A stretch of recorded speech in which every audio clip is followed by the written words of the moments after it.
Hello বন্ধুরা, তোমরা সবাই কেমন আছো? আশা করি ভালো আছো। আজকে একটা নতুন ব্লগ নিয়ে চলে আসলাম। মা যাবে মামা বাড়ি, দিদার শরীরটা খারাপ, দিদাকে দেখতে। আমারও মন করে যেতে, কিন্তু যেতে পারি না আমার কিছু কাজের জন্য।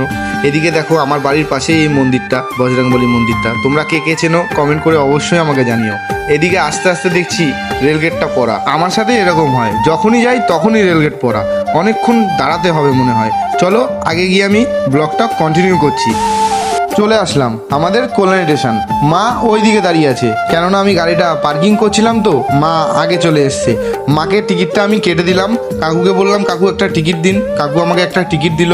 টিকিটটা আমি মাকে দিলাম। মাকে বললাম, টিকিটটা ধরো, সাবধানে রেখো।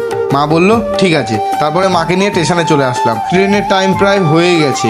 আকাশটা আজকে খুব ভালো লাগছে। তোমাদের কেমন লাগছে কমেন্ট করে আমাকে অবশ্যই জানিও।